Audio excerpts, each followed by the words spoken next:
e crianças pequenas. As experiências vividas nos primeiros anos de vida e a forma como nos ensinam a lidar com elas moldam o desenvolvimento da personalidade para toda a vida. Tema para a conversa com a doutora Clementina Almeida, psicóloga, que já está aqui connosco. Doutora Clementina, muito boa tarde. Bem-vinda ao consultório do Porto Canal. Senhora doutora, de facto os primeiros anos de vida são tão decisivos no desenvolvimento emocional?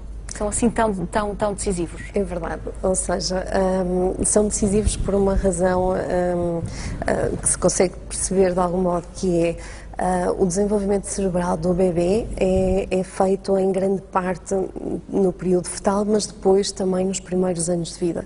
E esse desenvolvimento cerebral é dependente das relações que o bebê vai estabelecer com quem cuida dele, regra geral a mãe ou o pai ou outras pessoas que estejam encarregues, não é? Nesse primeiro ano de vida em que nós temos um desenvolvimento a uma velocidade brutal, por exemplo, para ter ideia, o bebê no primeiro ano de vida forma cerca de 700 sinapses, ou seja, ligações entre os neurónios por segundo, portanto é assim uma coisa fantástica, mas ao longo do tempo o que acontece também é que as sinapses, ou seja, as comunicações entre os neurónios que não são utilizadas vão-se podando, ou seja, vão deixando de existir. O que é que isto significa? Que obviamente que existe uma plasticidade cerebral e que ao longo da vida nós somos capazes de alterar alguns destes sistemas, mas existem também períodos críticos, ou seja, períodos em que nós hoje sabemos, através das neurociências, que consistem no desenvolvimento, por exemplo, da gestão do stress, que pode ir dos 9 aos 18 meses de idade.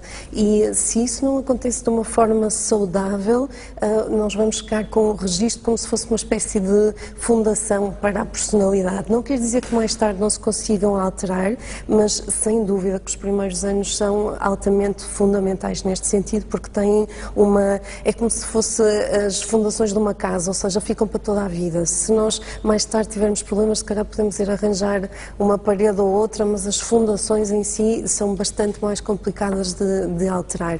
Daí a importância das relações no primeiro ano de vida e nos primeiros 5 anos de vida. Então, por exemplo, no primeiro ano de vida, o que é que pode influenciar e afetar o desenvolvimento emocional do bebê?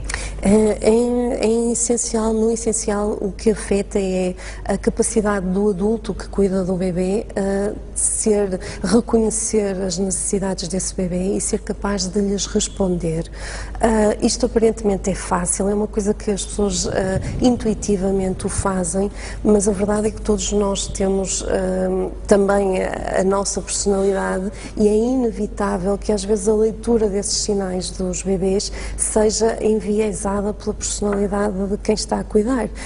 Se eu tive problemas com a alimentação quando era pequenina e se andei a ouvir a minha vida toda a dizer que tinha problemas com a alimentação, se calhar se o meu bebê começa a demonstrar alguma dificuldade na hora do amamentar, é inevitável que inconscientemente eu consiga pensar que se calhar tem a ver ou tem o mesmo problema que eu tive, e isso passa através da relação, porque este desenvolvimento cerebral dá-se com base na interação, ou seja, uma espécie de funcionamento de neurónio espelho, em que os neurónios que se estão a desenvolver no momento em que a mamãe está a acariciar, a acalmar o seu bebê, estão também a promover o desenvolvimento desses mesmos tipo de neurónios no bebê. Portanto, é uma coisa muito intrínseca, muito dependente, efetivamente.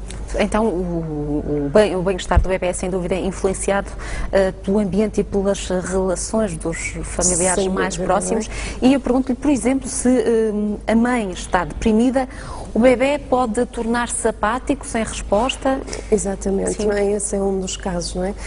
Muitas vezes, quando as mamães estão deprimidas, o que acontece é que ficam menos reativas e, portanto, com menor capacidade para entender estes sinais. Estes sinais, regra geral, têm a ver com o quê? Com uma capacidade que o bebê nasce sem, que é a capacidade de se autorregular, de se conseguir acalmar por si próprio. Todos nós temos momentos estressantes na vida e conseguimos libertar-nos de algum modo daquilo que fisiologicamente representa um evento estressante, que é um elevado, por exemplo, o nível de cortisol no nosso organismo. E então o que nós fazemos é, falamos com um amigo, vamos fazer uma massagem e os nossos níveis de stress diminuem e nós conseguimos acalmar-nos. Os bebês não conseguem fazer isto sozinho, ou seja, só fazem isto através do ensinamento da forma como a mamã ou o pai ou o cuidador os consegue acalmar. Ou seja, o bebê tem que ser acalmado por um cuidador para depois ser capaz de se autorregular a si próprio. E coisas tão simples como, por exemplo, ficar muito tempo ausente da vista do seu cuidador pode significar um momento estressante para o bebê.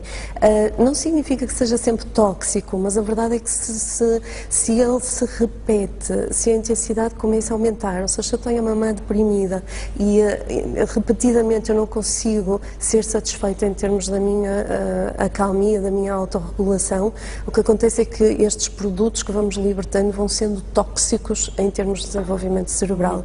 E mais tarde o que nós encontramos, até porque já há muitos estudos nessa área, é que de facto as crianças externalizam depois problemas na idade escolar e, por exemplo, têm influência em termos de saúde mental, em termos de patologia mental na adultice, e inclusive em termos de saúde física, não é? Ou seja, por exemplo, estes subsistemas de gestão emocional estão diretamente relacionados com doenças cardiovasculares, com algum tipo de doença física, mas que tem a ver com este primeiro desenvolvimento nestes primeiros anos. Então, as doenças de adultos, como a depressão, a ansiedade ou hiperatividade, começam na infância. Na primeira infância. Na primeira infância. Exatamente, ou seja, é essa a base. Como disse há pouco, há sempre alguma maleabilidade e a presença de relações satisfatórias mais tarde recupera muitas vezes alguns danos que possam ter existido